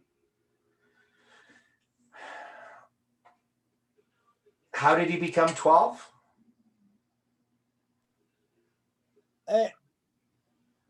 You're saying, how did Jesus become a baby and then grow up to be a man if he's God? Yeah. Yes. Well, it's called a miracle. Jesus chose to be a man. Okay. I don't know. No, I don't know. I asking this. It is missing of my life. I don't know how he grown up being 12-year old. Okay. So I don't know if I can really answer his question, but I ask another question. When was Jesus 12 years old at the temple? What year would that be? 12 AD. Well, so it wouldn't be 12 AD because he was born in 4 BC. So how would we normally do it? We'd go 4 minus 12 equals 8, right? Yeah. Okay. But wouldn't it, So- wouldn't it have been more like 7 AD? Okay, so yeah, so it's a good question because we know he's born in the fall. So let's say he was born on the 10th of Tishri. And so what I'm going to do is I'm just going to use the biblical calendar. I'm going to count 1, 2, 3, 4, 5, 6, 7, 8, 9, 10, 11, 12. So that's going to bring me to 9 AD, right? But he's going to be born, he's going to go to the temple 6 months later. I guess it's about there. So this is the Passover where he's at the temple. So it's going to be 10 AD. So if you look at it, it actually ends up looking like 14 years if you just did the simple math and ignored it. Or it looks like 13 years if you take into account the 0 year. But you also have to take into account it starts in the fall when he's born and it's in the spring. So technically it's 12 and a half years. Does that make sense to people?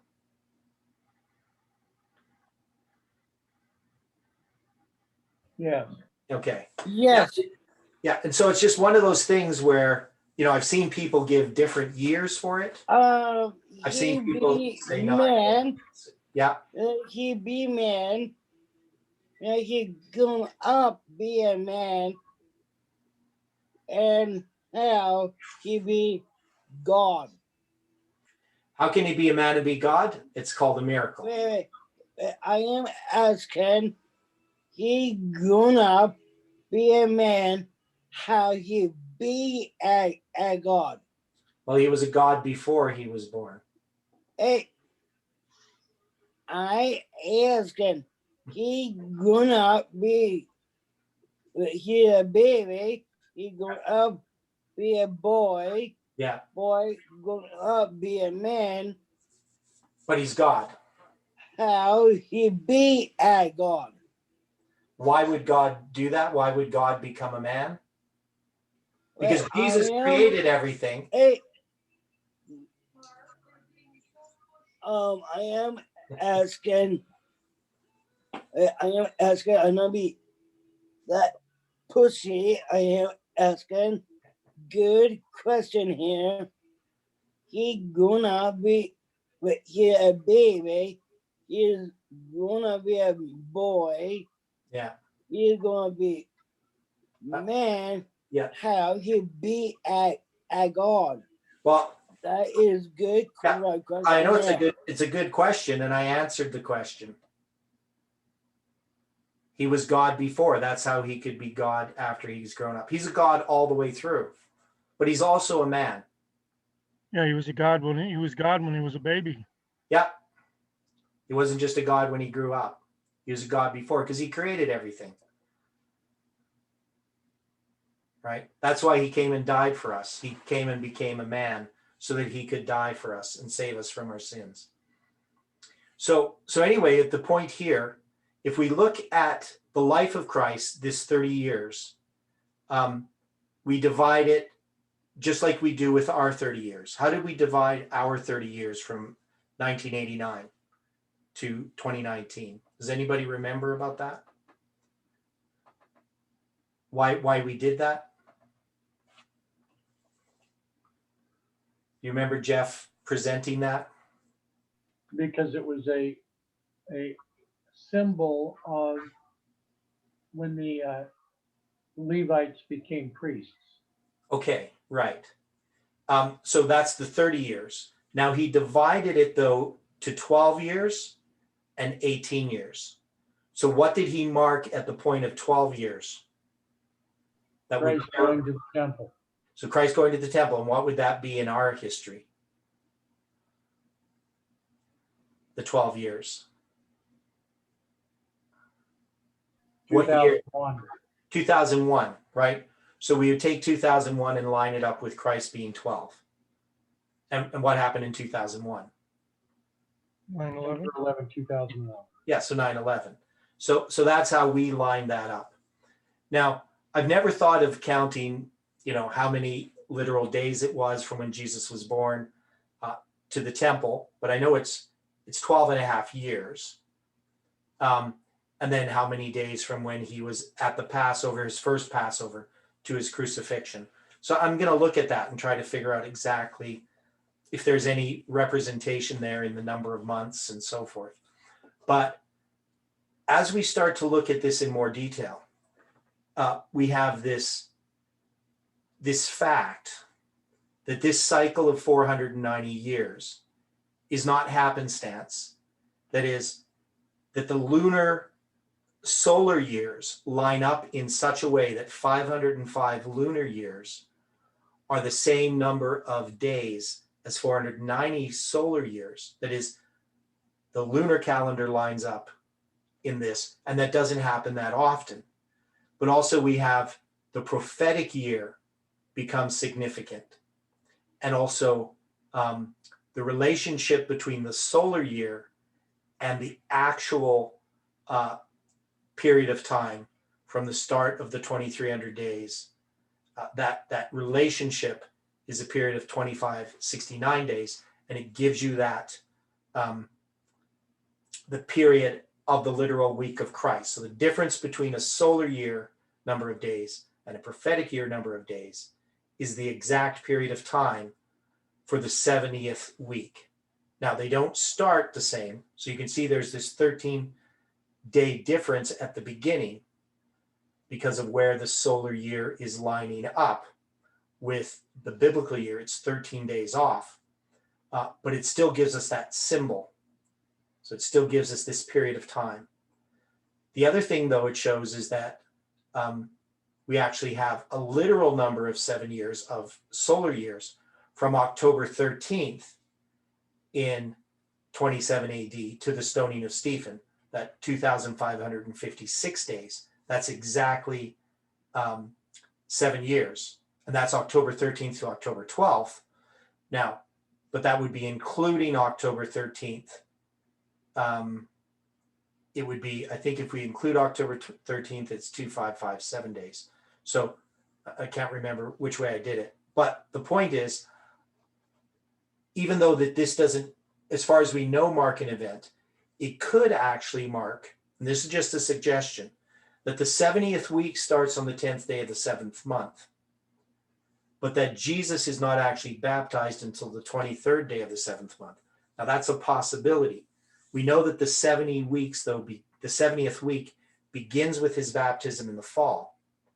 But it could be that this literal count that we have here is representing something, but I don't know. I'm not going to make a statement that I say I believe Jesus was baptized 13 days after the Day of Atonement.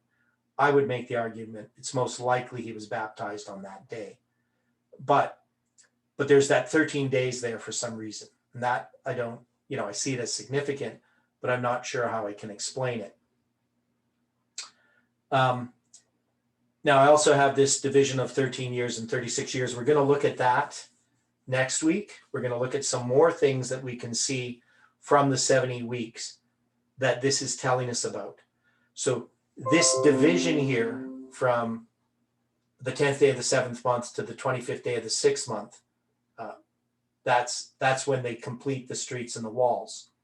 And that's a period of 13 years.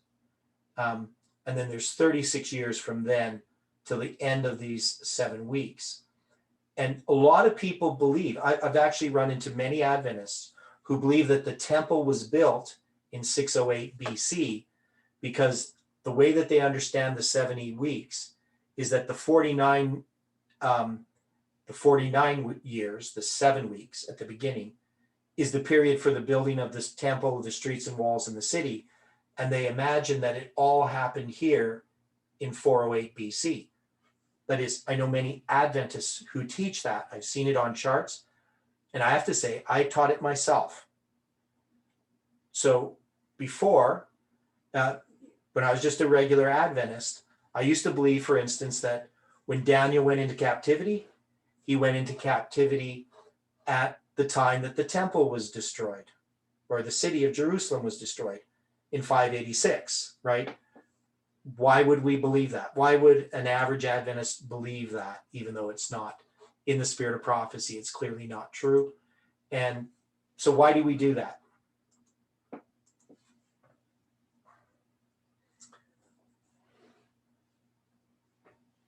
Anybody have an answer why we would? And I think there's many of us who could probably say that we thought these things before, that Daniel went into captivity when Jerusalem was destroyed. I never went down that path, so I couldn't give you an explanation. Yeah, okay. I would say that the reason is, well, one is I read Uncle Arthur's Bible story books. Mhm. And they give that impression, well, especially the one of My Bible Friends. But even Uncle Arthur's Bible story books, it just conflates all of these events together. And so many people do that. Daniel was taken captive, the city of Jerusalem was destroyed. And then we do the same thing with the end of the captivity. We just kind of somehow group things together. We know there's the 3 decrees and the 4th decree, but we don't quite understand how they work. And I would say it's just, we just don't know a lot of things. There's a lot of things to know. And it's just human. We see things a certain way. We start with an assumption, and we don't usually question the things we believe. And so I think it's very important to do that. It is, I would think that it's kind of interesting too here. What's the date on the Julian calendar? I'm just going to show you this again. What's the date on the Julian calendar that Jesus was at the Passover in Jerusalem?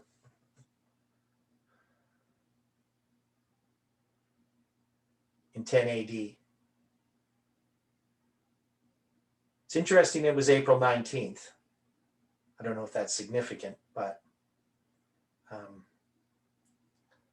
interesting detail. So I think that, one of the things that I've had to do through the years as a Seventh-day Adventist is I've had to recognize that I don't know everything, and that in order to understand something correctly, it requires setting aside assumptions and beliefs, that requires unlearning. And there are many people who are not willing to be corrected, and we have to be willing to be corrected. One is, if you're not willing to be corrected, you're not going to learn anything. And it serves no purpose to be wrong about something. So I've always liked being corrected when I'm wrong. And that makes sense, right? To be corrected when you're wrong. Everybody agree with me? Yeah, that's the time we want to be corrected, right? Yeah. So, but there's a lot of people who don't want to be corrected when they're wrong. And I've never quite understood that. I mean, nobody likes being wrong. So we should like to be corrected. But sometimes when we're wrong, being corrected isn't welcome. But I think that we have to be willing to be corrected. And also, my choice is actually, instead of somebody else correcting me, correcting myself. That as I try to be quite critical of my own views and ideas, and I try to bring as many arguments against something that I see as I can, because I don't like being wrong. And nobody really likes to have to be corrected.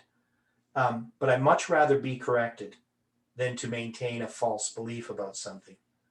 And no matter how dearly that false belief is held, if it's false, it needs to be corrected. So as a Seventh-day Adventist, the one thing I was willing to be corrected about was about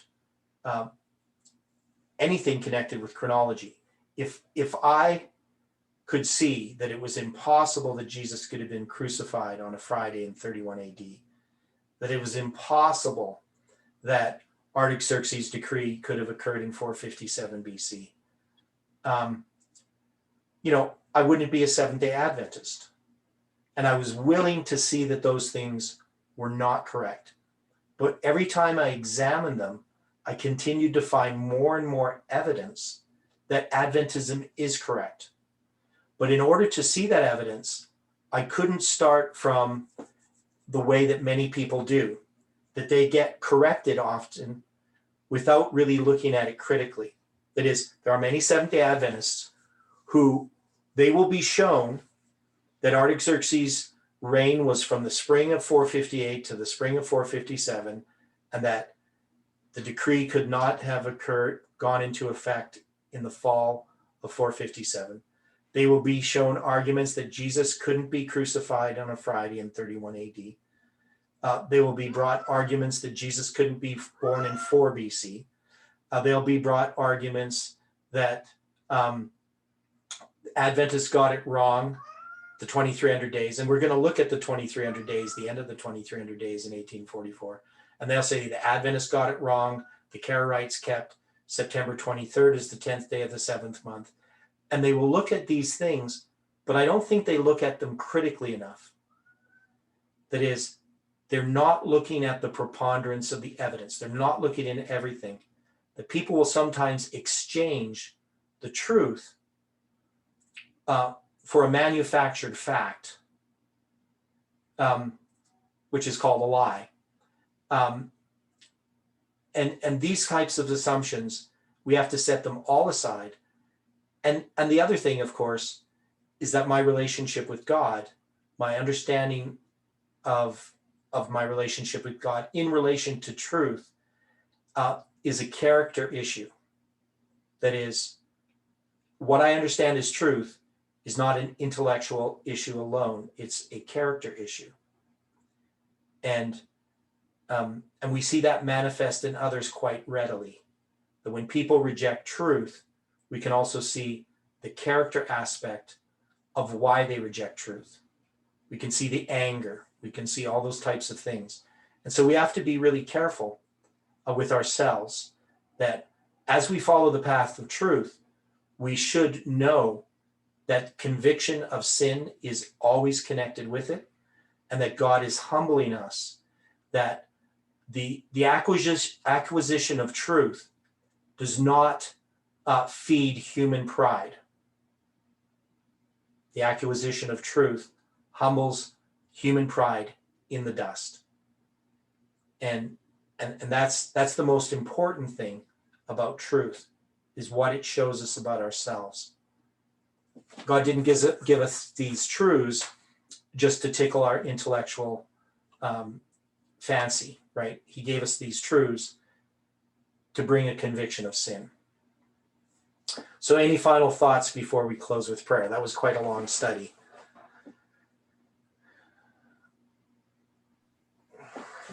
Quite enlightening too. What's that? It was quite enlightening for me. Okay, good. Yeah, well, I hope it's helpful for someone. I mean, it's helpful for me all the time when I present. But yeah, and I'm hoping that many people who watch this video will benefit from it. But yeah, there is a lot that we don't understand. And I'm always amazed at how little I understand, but how God directs when you're searching for truth, how he guides you into truth, because there's so many snares and holes and pits that we could fall into. And yet God guides us through all of those things. And that's what I see with this study on the 70 weeks and the 70th week, is that God is making things very clear that this is definitely his design and his plan. So thanks, everyone. Let's close with prayer. Dear Father in heaven, we are so thankful again for the Sabbath and for the blessings that we have in studying together.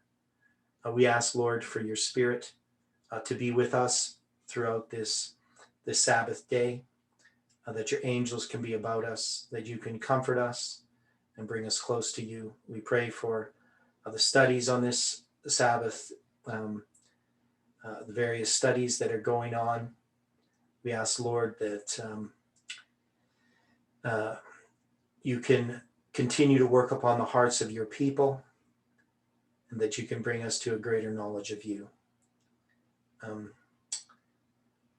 Thank you for hearing our prayer. Be with each person we pray. In Jesus' name, amen.